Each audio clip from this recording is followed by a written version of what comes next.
miss. The Heat shooting at disastrous, 25% from the field so far. Winslow, the pass to Johnson. Mozgov with the block. They push it up 4 on 3. Here's Jones. And it's good.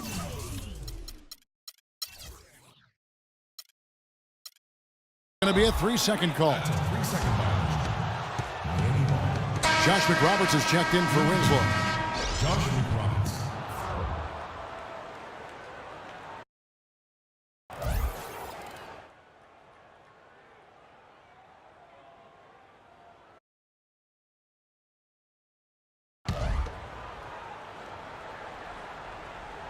Here's Johnson.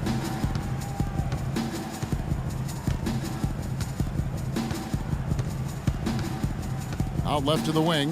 Stoudemire with the ball. Now defended by Mozgov. The edge on the glass is the difference. It's allowed them to build this lead. And really a reflection of their superior effort level to this point. It seems to me they've gone after this win a little bit more. Here's McRoberts. Jefferson with some nice D. And typically he has the touch to finish when he's in tight, but not sure on that possession. The right thing there to stay that tight on him and really try to keep him out of his comfort zone. Stoudemire dishes to Johnson. Here's McRae. That drops, and it comes off an assist from Williams. McRae has got the first basket as we get going in the fourth for the Cavs. And guys, let's get your take on the hustle stats for the Cavaliers. Their high-energy defensive effort has paid off for them, guys, with more than a few steals over the course of the ball game. Yeah, but also they haven't missed a beat in terms of their fast break game. That's been equally as effective all night long. At the line for 2. He misses the free throw. Well, you look back at the 2015 Heat, and the injuries are what probably brought that team down. We can go from Chris Bosh with the debilitating blood clot on his lung and on and on and on. The loss, of course, which was not an injury, of LeBron James. There are a lot of moving parts with that team. And that's a great point, Kevin. If you take any star off a team, things are going to get difficult. It was impressive that the Heat still managed to stay competitive once Bosh went out. Williams for 3. Cleveland gets it back. Fires from deep. But they get it back. Jefferson kicks to Mozgov. Williams for 3. Again, Williams missing. Can't get anything to drop. I mean, the way he's going, it's probably not something he should try and shoot his way out of. Well, they say you should shoot your way out of it, but his teammates probably have other thoughts in mind. The last thing they want to see him doing is continuing to cast that jumper up. Outstanding entry pass there. He knew exactly where to go with the ball. Here's McRoberts. The shot is off. Excellent D that time from Jones. And it's Smith penetrating. Pass to Jefferson. And it's blocked by Dang. And they're able to recover. Back to Williams. There's the 3. And he gets it to go. That was simply a defensive breakdown there, Kevin. He was all alone for that shot. It was a warm-up jumper. The Heat have gone a dismal 0 for 5 to get the fourth quarter underway. Guys, they're looking for a way to score here. Yeah, they've had a tough time getting the lid off the basket so far. Gerald Green. That's good. You got to give high marks for that tough defensive effort. He was right in his jersey there. But that's just a terrific shot to knock it down with that kind of defensive pressure.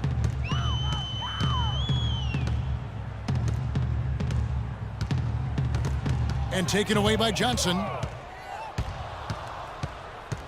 Now the dish to McRoberts. Miami calls timeout.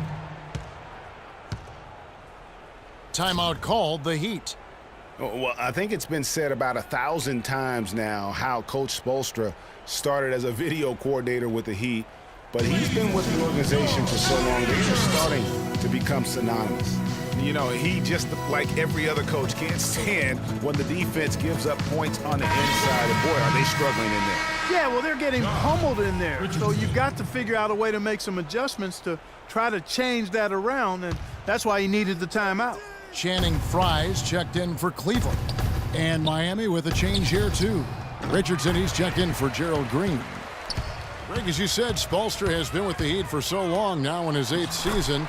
He was handpicked by Pat Riley to lead the team, and Clark kind of molded him in his image. Yeah, and it was clear that Pat Riley believes in him and continues to believe in him. Coach Spoelstra has had very high expectations on his shoulders ever since taking over the team, and he's actually lived up to them. Here's Williams, and the officials whistle a foul on the shot. The bucket's good. He'll go to the line.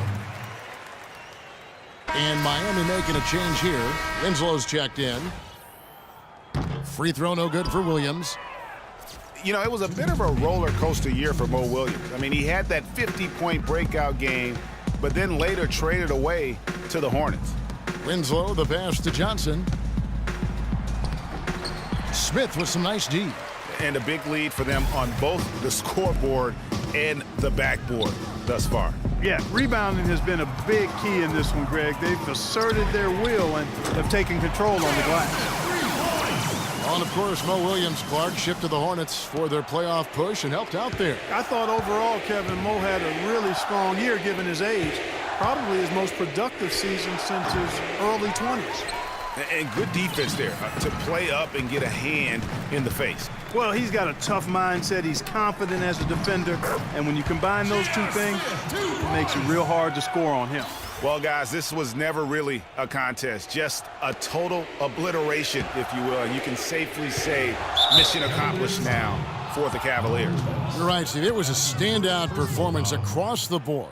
They were just, at times, Clark, it seemed toying with them. Yeah, like watching a cat play with a mouse, Kevin, quite honestly. They were able to do more or less, whatever they wanted to do. And as usual, great numbers and a dominant display for LeBron James.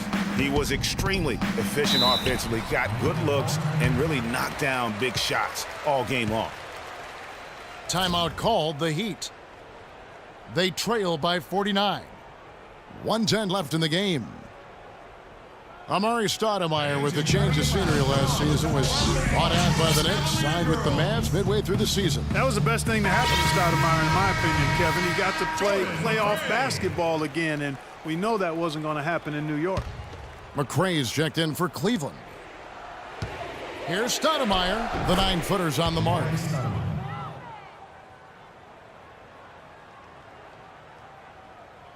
1:07 left in the fourth quarter.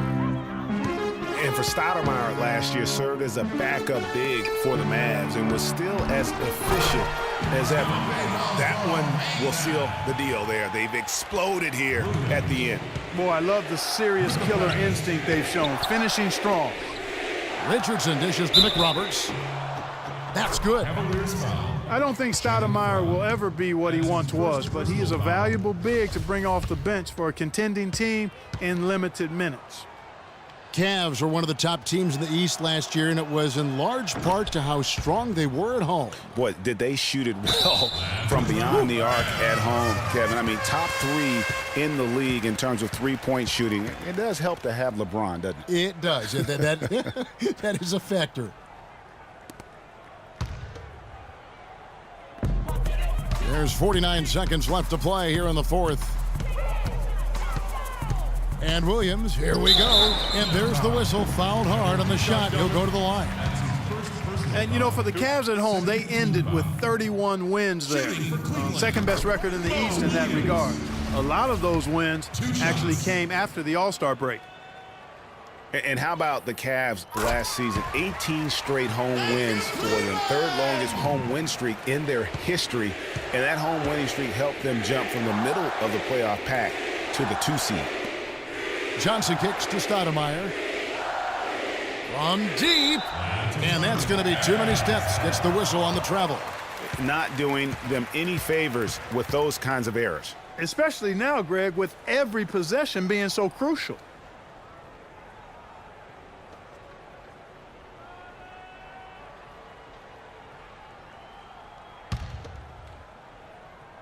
It's stolen by Johnson. 6 seconds separating the shot and game clocks. I mean, that's a tough break for the D. I mean, he took the hit and drew the whistle. Yeah, but he was late to get there, Greg, so the referee couldn't give him a free pass on that one. At the line for the Cavaliers, Amare Stoudemire. 2 shots.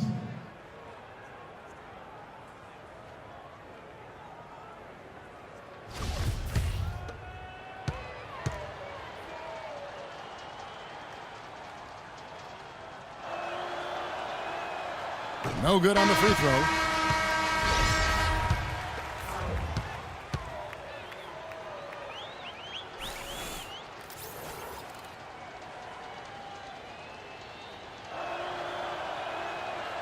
He hits the second from the line.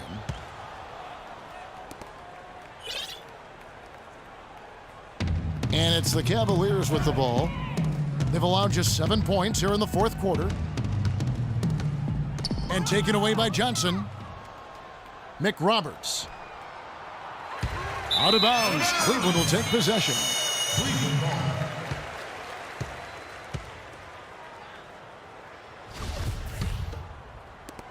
There's 10 seconds left in the fourth quarter. And here is Williams. Shoots. No good. And so it's Cleveland taking care of business in this one. It was a tale of 2 teams tonight. One that was in total control, operating flawlessly, and Clark the other just searching for answers that they could never find. Well, I think these fans, too, Kevin, gave their team a tremendous lift. I mean, they never gave up on them. From the opening tip until the end of the game, they were in it. And that certainly helped this crew get to the W.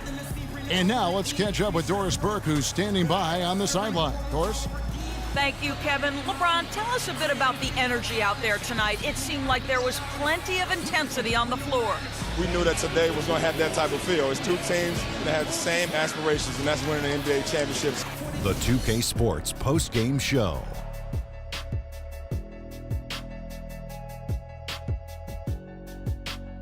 Ernie Johnson here again with Shaquille O'Neal and Kenny Smith. Without further ado, let's present to you our Jordan Player of the Game, LeBron James. He put up a new season high tonight, and if he keeps shooting like he did tonight before the season's over, he might top it. A big key to his team's victory here. I think his efficiency from the field was the biggest factor in this win. And that'll do it for our broadcast tonight. Hope you enjoyed the show. For me and Kenny Smith, Shaquille O'Neal, and Kevin Harlan, and the entire 2K Sports crew, have a wonderful evening.